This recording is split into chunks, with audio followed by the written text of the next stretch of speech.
नमस्कार. मल्हार टीव्हीच्या सकाळच्या बातमीपत्रामध्ये आपलं स्वागत. सार्वत्रिक लोकसभा निवडणूक 2024च्या पार्श्वभूमीवर स्वीप कार्यक्रमाअंतर्गत रायगड जिल्हा परिषदेच्या भिंगार, मोरबे, खैरणे, पाली देवद येथील शाळेच्या वतीने प्रभात फेरी काढण्यात आली होती. स्वीप कार्यक्रमाची अंमलबजावणी मावळ लोकसभा मतदारसंघामधील पनवेल विधानसभा मतदारसंघाअंतर्गत महापालिका कार्यक्षेत्र तसेच पनवेल ग्रामीण भागात केली जात आहे. गेल्या काही दिवसांपासून महापालिका आणि तहसील कार्यालयाच्या वतीने विविध शाळांच्या माध्यमातून प्रभात फेरीच्या माध्यमातून मतदान मावळ लोकसभा मतदारसंघामधील पनवेल विधानसभा मतदारसंघाअंतर्गत मतदान जनजागृती केली जात आहे. त्यानुसार रायगड जिल्हा परिषद शाळा भिंगार आणि मोरबे, खैरणे, पाली देवद येथील शाळेच्या वतीने प्रभात फेरी काढून मतदान जनजागृती करण्यात आली. तसेच मतदान जनजागृतीसाठी नवीन पनवेल येथील 7 बचत गटाच्या महिलांची एकत्रित बैठक घेण्यात आली. यावेळी 85 वर्षावरील मतदार आणि दिव्यांगांमध्येही मतदान जनजागृती करण्यात आली.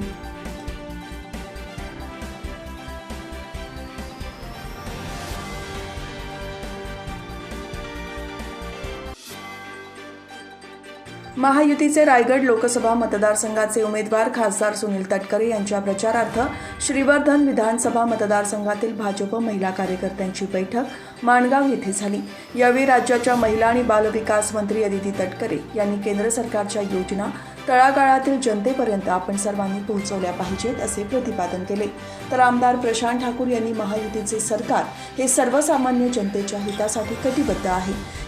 या सरकारच्या माध्यमातून जनतेच्या हिताच्या योजना राबवल्या जात आहेत. या योजनांची माहिती घरोघरी पोहोचवून आपल्या या महायुतीचे उमेदवार खासदार सुनील तटकरे असून त्यांना प्रचंड मतांनी विजयी करायचे आहे असे आवाहन केले. माणगावच्या सरलादेवी सभागृहात आयोजित या बैठकीस भाजपचे मावळ लोकसभा निवडणूक प्रमुख आमदार प्रशांत ठाकूर, रायगड लोकसभा निवडणूक प्रमुख सतीश थारप, जिल्हाध्यक्ष धैर्यशील पाटील, उपाध्यक्ष सोपान जांभेकर, महिला मोर्चा प्रदेश सचिव वर्षा डहाळे, यशोधरा गोडबोले, दक्षिण रायगड जिल्हाध्यक्ष हेमा मानकर, सरचिटणीस गीता पालरेचा, सदस्य डॉक्टर मंजुषा कुद्री मोदी, प्राजक्ता शुक्ला, वैशाली मपारा, युवा मोर्चा जिल्हाध्यक्ष निलेश थोरे, नगरसेविका ममता थोरे, तालुकाध्यक्ष उमेश साटम, महिला मोर्चा तालुकाध्यक्ष अश्विनी कडू, शहराध्यक्ष भारती शेख, दीप्ती नकाशे यांच्यासह माणगाव, रोहा, श्रीवर्धन, म्हसळा तालुक्यातून महिला कार्यकर्त्या मोठ्या संख्येने उपस्थित होत्या.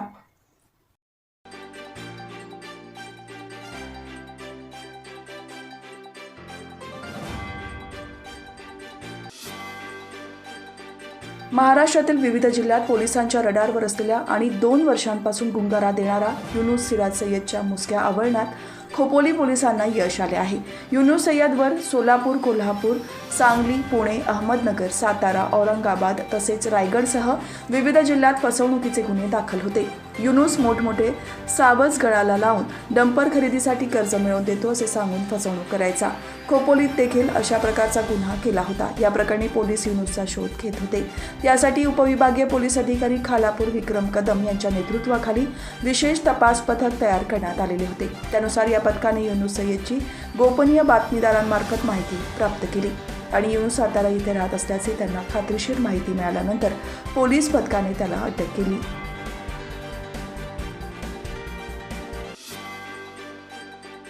उरण तालुक्यातील प्रमुख मार्ग असलेल्या उरण पनवेल या राज्य महामार्गाची सिडकोच्या माध्यमातून रुंदीकरण करण्यात येणार आहे. त्याचा प्रस्ताव तयार करण्यात आला असल्याची माहिती सिडकोकडून देण्यात आली आहे. उरणमधील वाढत्या नागरी आणि औद्योगिकीकरणामुळे लोकसंख्या तसेच वाहनांमध्ये अनेक पटीने वाढ झाली आहे. त्यामुळे या मार्गावरील अपघातातही वाढ झाली आहे. त्यामुळे जुना नवघर फाटा ते उरणच्या कोटनाका दरम्यानच्या रस्त्याच्या रुंदीकरणाची मागणी करण्यात आली होती. यातील सार्वजनिक बांधकाम विभागाने काही महिन्यांपूर्वीच नवघर फाटा ते बोकडविरा पोलीस चौकी असा 4 ते 4.5 किलोमीटर लांबीचा मार्ग सिडकोच्या ताब्यात दिला आहे.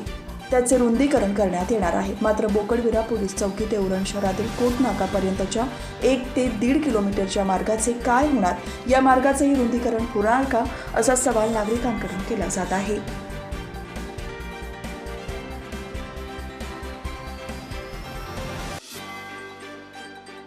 आदिवासी गावांमध्ये मतदानाची टक्केवारी वाढवण्यासाठी जिल्हा प्रशासन प्रयत्नशील आहे. जिल्ह्यात आदिवासी समाजाच्या बोलीभाषेतील पथनाट्याद्वारे मतदार जनजागृती करण्यात येत आहे. जिल्हाधिकारी किशन जावळे यांच्या हस्ते सिद्धेश्वर बुद्रुक येथे या मतदार जनजागृती अभियानाचा शुभारंभ करण्यात आला.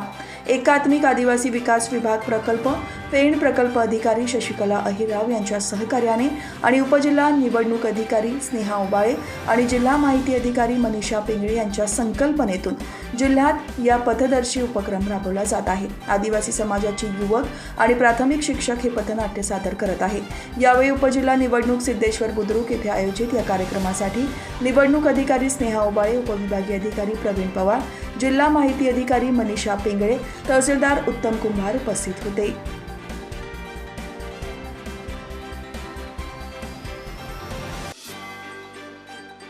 सीकेडी आणि SMDL कॉलेजच्या मार्शल आर्ट ॲक्टिव्हिटी क्लासच्या मुली प्रशिक्षक धनेशा शिंगोटे, शिवानी नांगरे आणि आशा यादव यांनी MIDCच्या पिरामल कंपनीच्या महिला मुली कर्मचाऱ्यांना संरक्षण प्रशिक्षण दिले।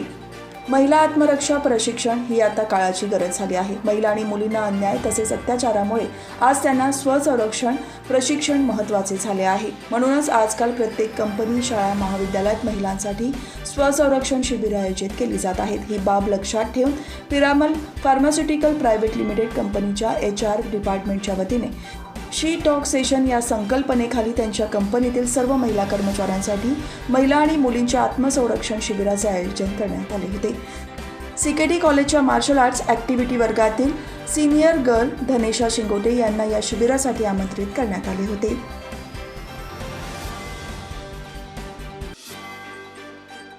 देशाच्या विकासासाठी राजकीय स्थिरता महत्त्वाची असते, कारण ज्या वेळेस देशात अस्थिर सरकार असते तेव्हा विकासाला खीळ बसते। देशाच्या सर्वांगीण विकासासाठी पुन्हा एकदा स्थिर सरकारची आवश्यकता आहे।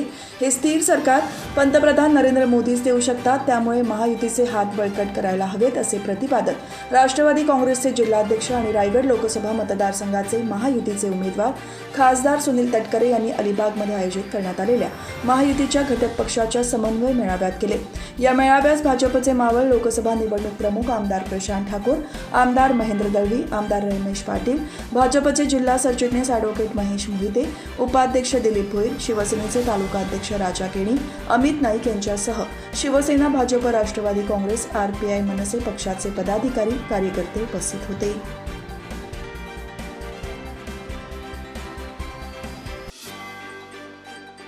राज्यात गेल्या आठवड्याच्या अखेरपासून सुरू झालेल्या अवकाळी पावसाचा मारा अजूनही सुरू आहे। वादळी वाऱ्यासह झालेल्या गारपिटीमुळे राज्यात मोठे नुकसान झाले असताना हवामान खात्याने अवकाळीचा मुक्काम पुन्हा वाढवण्याचा इशारा दिला आहे। येत्या 15 एप्रिलपर्यंत अवकाळी पावसाचे संकट कायम राहणार आहे। भारतीय हवामान खात्याने 24 तासांमध्ये विदर्भ, मध्य महाराष्ट्र आणि मराठवाड्यात मुसळधार पावसाची वर्दी दिली आहे। विदर्भातील चंद्रपूर, गोंदिया आणि गडचिरोली या 3 जिल्ह्यांना पावसाचा ऑरेंज अलर्ट देण्यात आला आहे। तसेच बीड, लातूर, धाराशिव, सांगली, परभणी, यवतमाळ, वाशिम, छत्रपती संभाजीनगर आणि सोलापुरात वादळी वारा आणि विजांचा कडकडाटासह पावसाची शक्यता वर्तवण्यात आली आहे।